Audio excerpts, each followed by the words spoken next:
Hi guys! So I promised you another giveaway. And today's the day. It's happening. We are going to do a giveaway of the... I did that last time, didn't I? It's the Trionfi Della Luna by Patrick Valenza. This is a majors only deck, and it is fucking beautiful. I have my own copy still.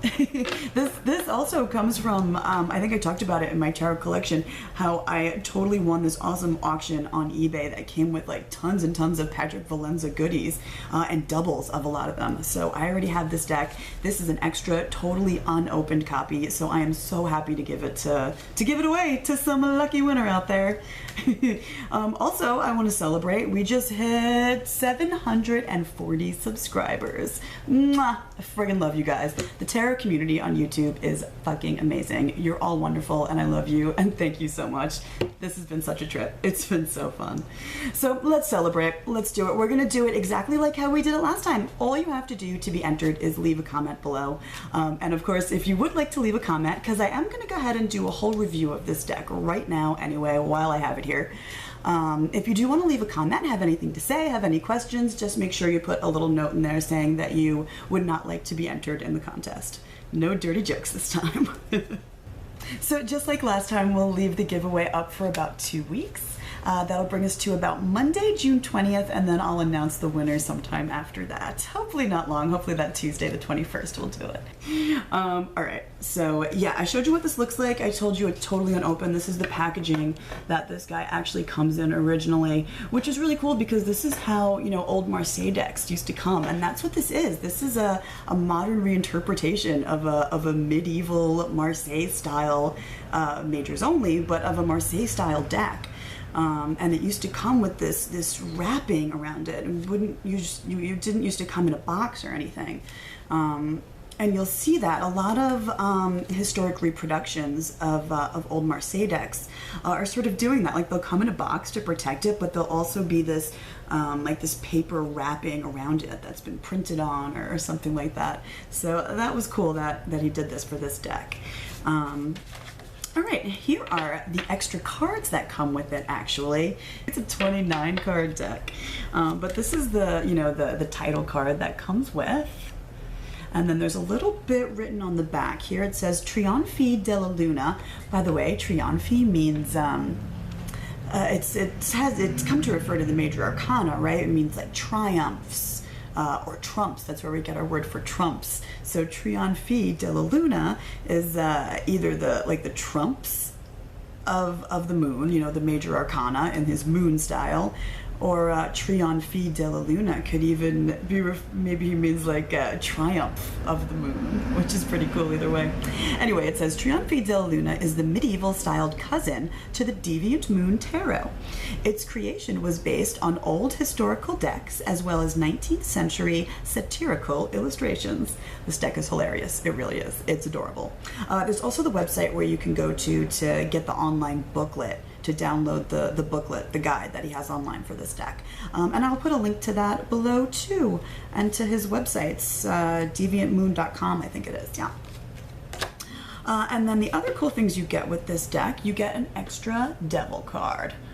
How cool is that? This is the style of this deck. How friggin' amazing. You get 2 devils. I'll show you guys the other one when we get to it in my deck. This is what the backings look like, by the way. Oh my God, I'm gonna change my lighting, hang on.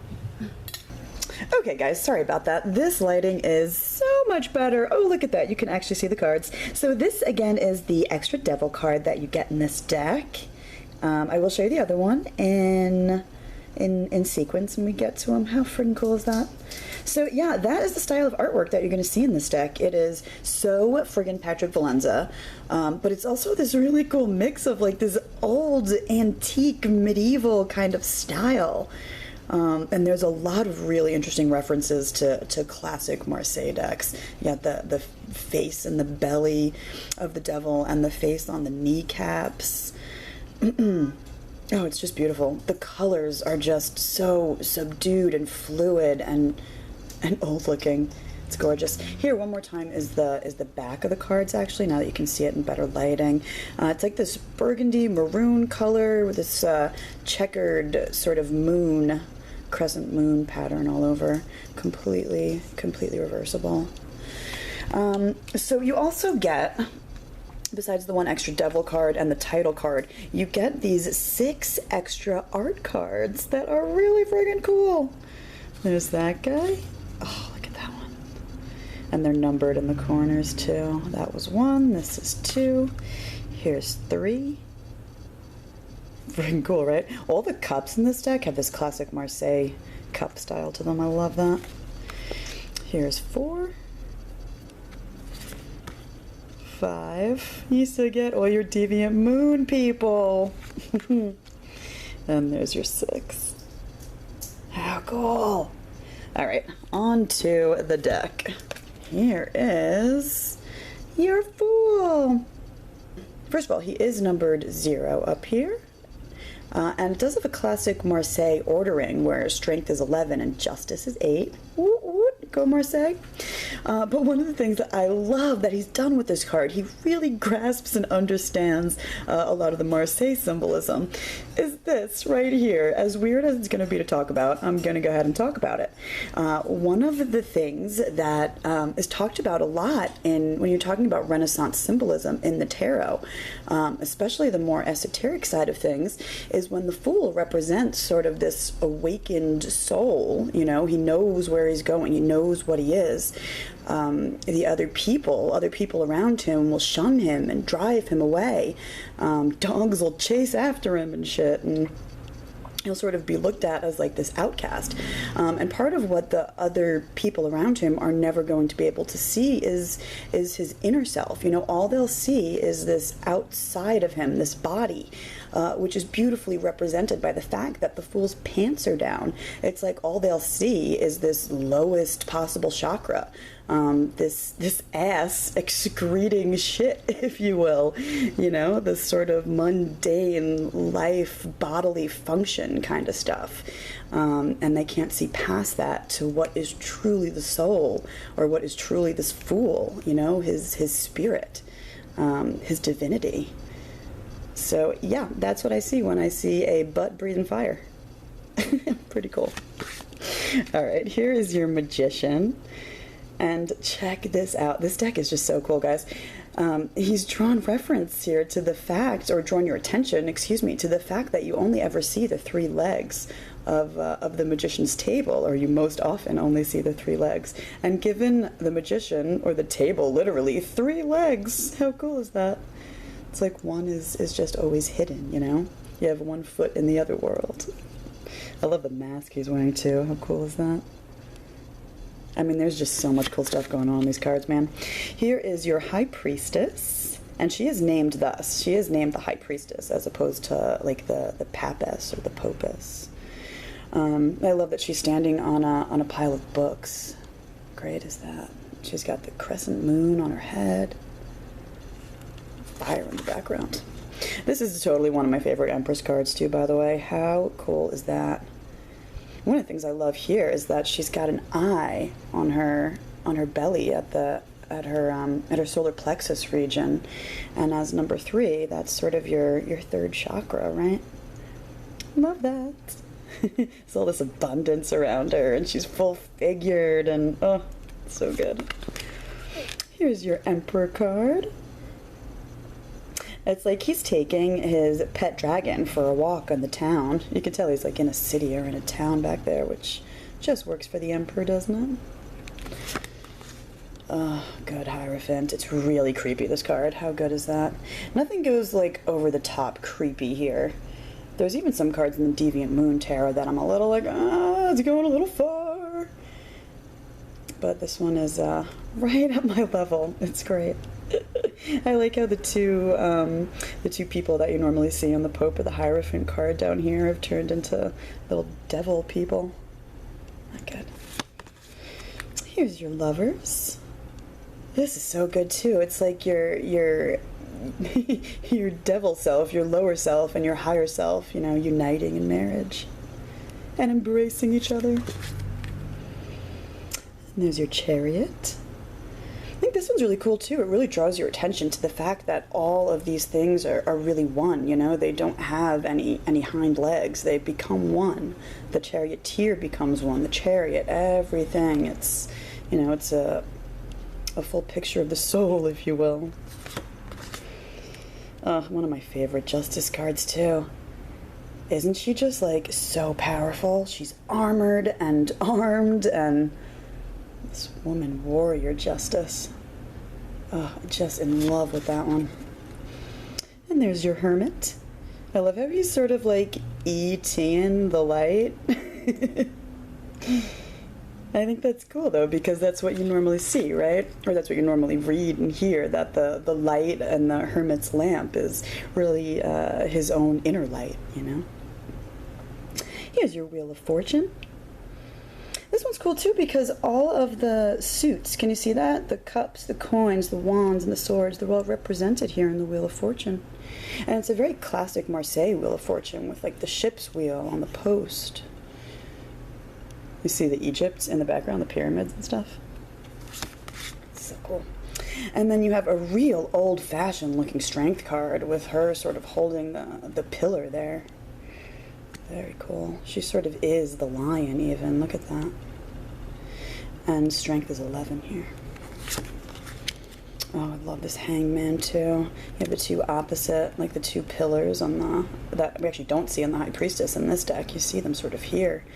And then he's almost like he's in a cocoon, but it also becomes this Orphic egg. You see that shape in there? It's like the egg with the serpent winding its way around him, which is so good for the hangman, you know, because after this experience you will be transformed. And then your death card. It is numbered, number 13, but death is unnamed here. It's very classic looking, right? You got the heads down there. He's even managed to preserve that the way that death normally looks on Marseille decks, right? He's not usually depicted as a total skeleton. There's usually a lot of flesh still on him, which makes him look uber creepy. Not just here, but in all those Marseille decks, that death figure is a little disturbing with the flesh still on his bones, you know? Here's Temperance.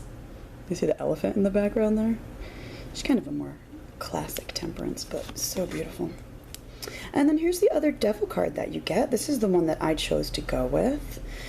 This reminds me of like that Jacques Vivier tarot, with the way he's walking and to the side and everything. You still have the face and the belly. You still have the devil face on the kneecaps. I love that he's holding the serpents. It's a very devilish figure with his red face, you know, like that classic devil. Oh, so cool. Here's your tower. The clouds look very classic, don't they? Look at that. With the arrows coming out, the lightning, and the way the flames are. And you still have your two figures falling from the tower. There's your star card. You still have all the stars up here with the 8 points. I love this too, how she's not actually standing half on land and half in the water or anything, but look at that, one of her feet is being sort of eaten by a fish. That's so cool. Here's your moon card. So you sort of don't have much of the dog symbolism here, but his hands are like lobsters. You have the two towers, you have the eclipse. It's like he's a half made for the water even, half in and half out. He's even got wings and horns. It's like he's all the elements in one. I like that he's sleeping there too. I think that's cool. And then there's your sun card. I like this union of opposites happening down here. It's like a devil figure and an angel figure again. I'm not sure how I feel about the sun being a little miffed. He doesn't look too happy. But still, beautiful card with all the classic symbolism. You have the wall behind him and everything. And your judgment. Beautiful. The horns got water and flames and the two different sides of his wings, one devilish, one angelic. And the world. This stuff down here reminds me of that, like the Parisian Marseille, where they look like winds blowing at the world. That's literally what's happening down there. You still have your four figures, but, yeah, they're not exactly like the fixed signs of the zodiac or anything. I also love how she's got like this colonial style white wig on. And she's holding that veil or that curtain too. So even though it's sort of a fun, lighthearted, silly kind of deck, there's still, a whole lot of depth here. It is a truly beautiful, beautiful deck. Love this one. So yeah, I will leave a link below to Patrick Valenza's website where you can purchase this deck. I believe it's still available at the time that I am making it, but if you want to try your luck and try and win this copy of it, by all means, just leave a comment below and I will announce the winner in a couple of weeks. Thanks so much for watching, guys. I'll see you soon. Bye-bye. Go get yourself some Trionfi. Leave a comment below.